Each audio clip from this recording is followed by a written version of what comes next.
We know that there are many acronyms that reflect the month of Elul. Perhaps the most famous is Ani L'Dodi V'Dodi Li. I am to my beloved is to me, Haro'eh B'Shoshanim, as found in Shir Shirim. And each of the acronyms reflect a different aspect of what the Chodesh, the month of Elul, is meant to teach us, is meant to inspire us. I'd like to Mirz Hashem today speak about another very famous Rashi Tevot that the Arizal brings down, one which we've dealt with in the past, but today Mirz Hashem will look at on a slightly different level. And that's a pasuk in Shemot, Kaf Aleph Yud Gimel, in source number 1, where the pasuk is talking about the Ir Miklat, the city of refuge of one who kills by accident, runs to the city of refuge, the city of the tribe of Levi, until the Kohen Gadol, the high priest, dies. The pasuk there says, "V'ha'elokim ina liyado, v'samti l'cha makom asher nus shama," which means the tragedy occurred unwittingly, and I will appoint a place to which you can escape. So in the words ina, aleph, liyado, lamed, v'samti, vav, l'cha, lamed, spells out, the Arizal says, Elul. Now obviously this is not just looking, the codes of where can we find Elul, that an acronym found in Psukim and Chumash.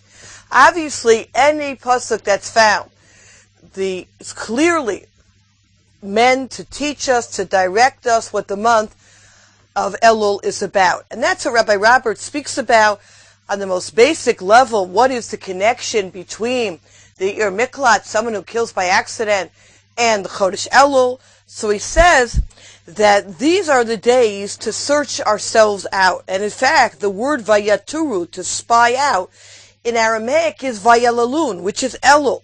This is a period of Elul to spy out oneself, to look for any behavioral defects and to correct them before the day of judgment on Rosh Hashanah. Invariably, after uncovering faults, we'll try to justify them, or at least we'll take comfort in the thought they were not intentional. We have erred and transgressed through lack of knowledge, but nothing was deliberate. Even if a careless remark may have quote-unquote killed someone's reputation, we will no doubt console ourselves by saying it was not calculated, and Hashem will surely bear this in mind and forgive. And that's why this episode of the Ir Miklat teaches us the serious consequences that happen when things happen accidentally. And that should ruffle our composure. A genuine accident is one thing, but a mistake or lack of intent is very different.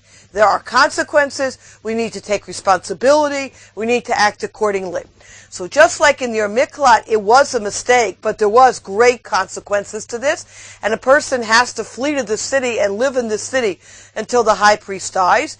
We need to look at, in our own lives, mistakes we have made, that there are consequences to those mistakes, and not just say, oh, what's the big deal, so it was a mistake. No, we need to take responsibility and be able to fix and to act accordingly.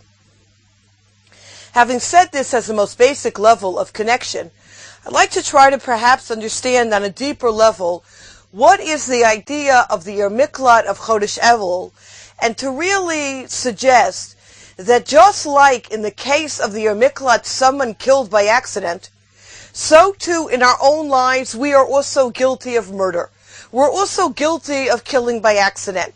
And I'd like to look at 3 different components, 3 different ways wherein perhaps we've killed by accident that we need to examine ourselves in this month of Chodesh Elul. And I'd like to look at the 3 areas based on the famous distinction that's brought in Hasidic writings of Ashan. Olam in the concept of the world, Shana in the concept of time, and Nefesh in the concept of a person. Olam, Shana, and Nefesh, and in that order. Let's begin with the concept of Olam. First level of where we perhaps have killed unwittingly and how we need to rectify. The Sichot Ischazkut Rasvi Meyer Zilberberg notes in source number 3. He says, the Ikar HaMapecha Tzarich Liyo. When we're talking about being able to improve ourselves, where does a person have to begin?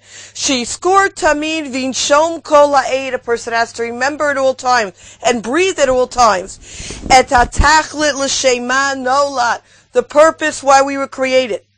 Hatachlu l'shem ma, the purpose by read Avinu Shemayim and Yishmotenu Olam Hazeh, why Hashem has brought our neshama to this world.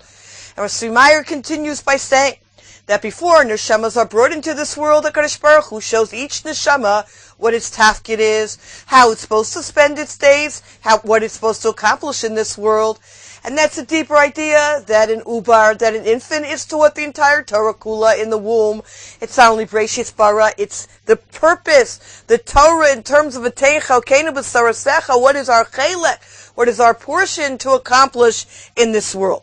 And what does the Yetzer Hara do? What does the evil inclination spend most of its time doing? The bracket in source 3. Mevi keseder to adam l'matzav shishkacha tachlito b'sa olam. The Yetzer Hara makes sure that we